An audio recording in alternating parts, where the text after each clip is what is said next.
Karena waktu itu dana yang ada terbatas, saya akhirnya jual rumah. Karena saya mendengar waktu itu ada jamaah yang meninggal juga ya. Belum diredam, jadi diredam lah teman-teman, janganlah. Ini kan nama besar Ustadz gitu kan. Ya Allah, saya pengen punya pasar, gimana caranya? Ya udah, saya kalau gitu.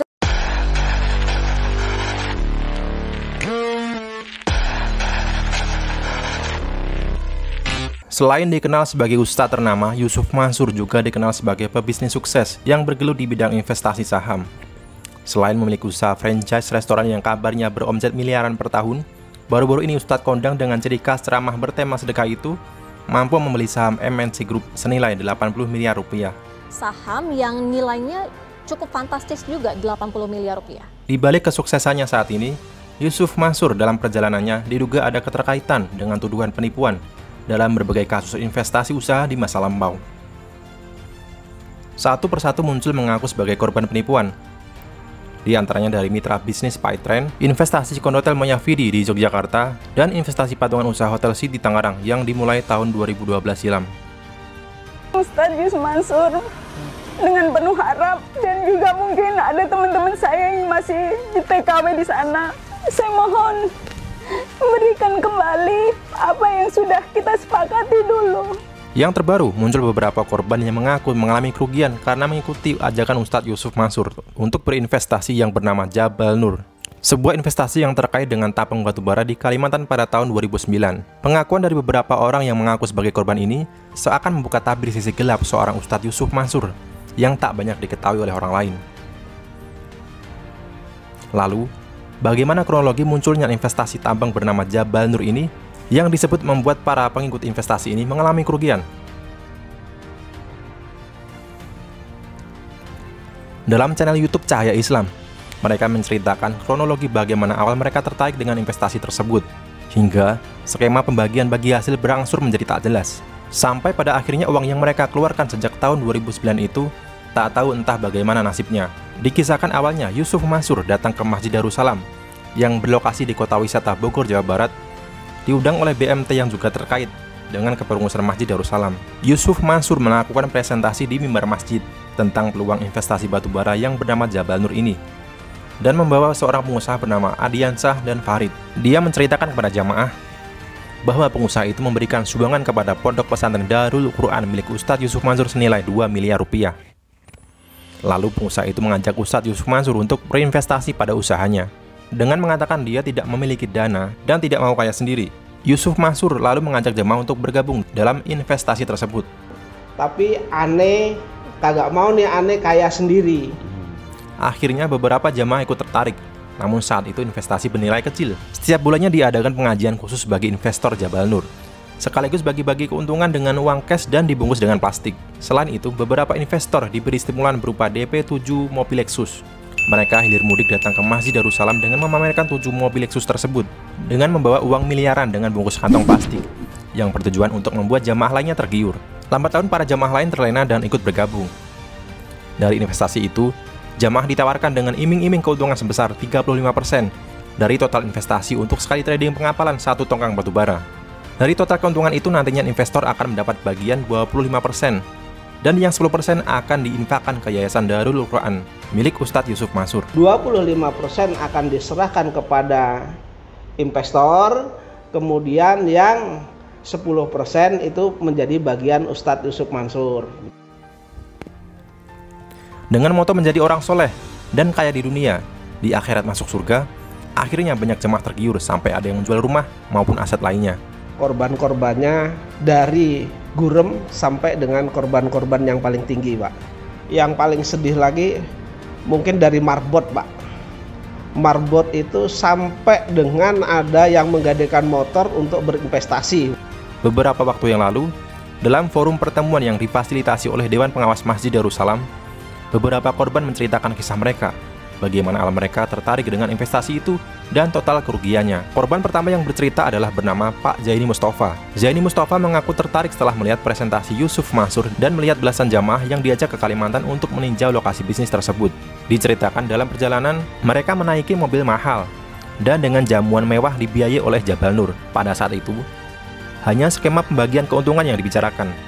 Sedangkan bagaimana skema penanggungan kerugian jika bisnis mengalami gagal atau kolab tidak dibicarakan. Pak Zaini Mustafa masih ingat betul. Kala itu dia berinvestasi sebesar 80 juta rupiah. Pada bulan pertama beliau mendapat bagian laba sebesar 12,5%. Pada bulan kedua turun 10%. Lalu bulan ketiga 8%. Hingga akhirnya bulan-bulan berikutnya amblas. Itu minta diinvestasikan uang belanjanya itu sekitar 80 juta lah pada saat itu. Jadi 10%, 8%, berikutnya amblas sampai dengan saat ini nggak dikembalikan. Korban kedua bernama Pak Khalid. Beliau mengisahkan ketertarikannya karena melihat sosok Yusuf Mansur adalah cucu ulama terkemuka, yaitu Kiai Haji Mas Mansur, sehingga tak ada rasa timbul curiga. Tidak mungkin seorang cucu ulama besar berniat mengelabui jamaah. Selain itu, beliau juga diperlihatkan dokumen-dokumen yang terlihat resmi. Namun setelah dicek oleh ahli hukum ternyata itu adalah investasi bodong. Mengaku karena setiap bulan dibius dengan ceramah rohani yang menghilangkan akal sehatnya. Beliau sampai menjual rumah senilai 700 juta rupiah. Dari uang hasil penjualan rumah tersebut, uang sebesar 500 juta dia gunakan untuk investasi, dan yang 200 juta untuk operasional, lalu mengontrak rumah. Pada bulan pertama, Pak Khalid mendapat cuan sebesar 10%, atau sebesar 50 juta rupiah. Bulan kedua tak sampai 10 juta. Bulan ketiga 1 juta lebih, dan bulan seterusnya lenyap. Pak Khalid mengaku jika selama ini dia diam, karena yang lain pun diam. Beliau bukannya tanpa usaha. Ketika itu, setiap kali upayanya untuk menanyakan perihal nasib uangnya ke BMT selaku inisiator, yang mengundang Yusuf Mansur, pihak BMT mengatakan data-datanya sudah hilang. Ada kecurigaan jika ada penghapusan data-data terkait kasus tersebut. Karena waktu itu dana yang ada terbatas, saya akhirnya jual rumah. Feeling tapi kan kita berjamaah, saya nggak bisa protes sendiri gitu. Apalagi setiap bulan itu dicekoi dengan ayat-ayat. Tapi nyatanya begitu dicek lebih lanjut oleh orang-orang hukum, semuanya bodong. Mereka ingin masalah JPN itu terkubur. Berikutnya ada korban yang mengaku mengalami kerugian terbesar, yaitu senilai 5,6 miliar rupiah. Beliau bernama Pak Nur Samsul. Diceritakan pada saat itu, Pak Nur Samsul sedang iktikaf di Masjid Darussalam. Lalu ada salah seorang pengurus masjid mendekatinya dan mengajaknya untuk ikut melihat presentasi Yusuf Mansur. Sama dengan korban yang lainnya, Pak Nur Samsul pun tergoda. Beliau lalu invest sebesar 400 juta rupiah. Yang lebih menarik, Adiansah dan Farid Imorta, selaku pengusaha yang dibawa oleh Yusuf Mansur, justru mengistimewakan secara pribadi dan memintanya untuk duduk di kelas bisnis ketika naik pesawat. Lalu mereka mengajak meeting secara personal, seolah Pak Nur Samsul sudah diincar sejak awal. Ketika meeting, beliau ditawari trading satu tongkang 2,8 miliar rupiah. Lalu Pak Nur menghabiskan total investasi sebesar 5,6 miliar rupiah sejak tahun 2009 hingga tahun 2012. Ketika skema pembagian mulai tidak jelas, setiap usaha untuk menuntut Yusuf Mansur, Pak Nur Samsul mengatakan beliau dan rekan-rekan lain selalu diredam dan dihalangi karena dianggap menyangkut nama baik ulama. Lalu mereka menawarkan solusi tambang pasir, budidaya ikan, hingga akhirnya gagal. Diceritakan setiap ditekan, Yusuf Mansur selalu membayarnya dengan mencicil. Lalu pendekatan terakhir adalah solusi membeli apartemen yang diusulkan oleh petinggi Darussalam. Yusuf Mansur berniat melunasi hutang dengan membeli apartemen untuk dijual lagi, dan hasilnya nanti akan digunakan untuk membayar hutang jamaah. Yusuf Mansur membeli 16 apartemen secara kredit, diikuti sebagian jamaah lainnya. Kala itu beliau membeli 3 apartemen. Pasaran harga saat itu 1,5 miliar per apartemen. Sialnya kini, apartemen bernama Antasari 45 itu mengalami pailit. Pak Nur Samsul mengaku kecewa. Bahkan solusi yang ditawarkan justru terkesan dimanfaatkan kembali. Tiba-tiba ada salah seorang pengurus ketika saya iktikaf, saya dideketin. Soleh, banyak amal, di dunia kaya raya, mati masuk surga. Siapa nggak pengen coba? Kelihatannya tuh mengistimewakan saya gitu loh, Pak. Oh, ini ngincer harta sampean. Gitu. Iya. Ketika rohani dinaikkan, akal sehat bisa hilang. Karena korbannya bukan orang bodoh, Pak. 5,6 miliar. Iya, itu. Woi, di situ. Saya beli apartemen, Pak, 3 biji, Pak. Belum sadar sampean ya.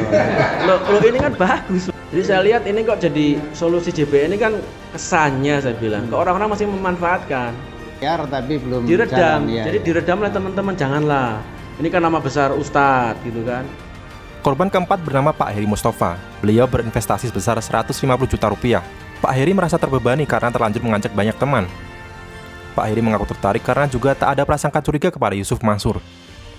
Sama seperti yang lainnya, mantan pegawai WK ini mengaku keuntungan yang didapat menurun setiap bulannya. Hingga akhirnya tak ada kejelasan. Bahkan yang lebih miris, beliau mendengar jamaah lainnya ada yang jatuh sakit hingga meninggal. 350. 350. Sampai sekarang kalau saya mikir ketawa sendiri betapa gobloknya gitu. Kok enggak dalam hal ini ya. Karena saya mendengar waktu itu ada jamaah yang meninggal juga ya. Karena saking shock, dan saya nggak mau lah, saya masih muda, shock seperti itu ya. Korban kelima bernama Pak Ngadiman. Beliau saat itu berinvestasi sebesar 350 juta rupiah. Beliau juga terbebani tanggung jawab moral karena mengajak beberapa teman, bahkan sampai rela mengembalikan kerugian teman yang diajak dari uang pribadi sebesar 900 juta rupiah. Ya sekitar 3,5 lah. 3,5 miliar ya? Bukan, 350. 350. Iya. Oh. Keluar uang pribadi untuk iya, akhirnya kan dia desek terus juga. Selain mereka masih ada banyak korban lain dari bisnis investasi Jabal Nur maupun bisnis lainnya yang diprakarsai oleh Yusuf Mansur. Korbannya mulai dari marbot, pengusaha, dokter, dan lain-lain. Mereka sepakat untuk mengangkat kasus ini ke publik setelah sekian lama terkubur dan akan diupayakan melalui jalur hukum pidana maupun perdata. Mereka bersedia membuka tabir sisi lain dari Yusuf Mansur yang terkubur sejak lama karena tuntutan hak yang tak juga dipenuhi dan mencegah supaya tak ada korban lain dari rayuan bisnis dai kondang Yusuf Mansur yang berpotensi merugikan sama seperti yang mereka alami. Bagaimanapun, karena sudah muncul banyak korban, semoga kebenaran segera terungkap sehingga masing-masing pihak mendapat keadilan. Bagi mereka yang berbuat dolim dan tertawa di dunia, mungkin masih bisa lolos di dunia, namun niscaya mereka tak akan lolos dari pengadilan di akhirat dan mendapat balasan setimpal sesuai dengan apa yang mereka perbuat.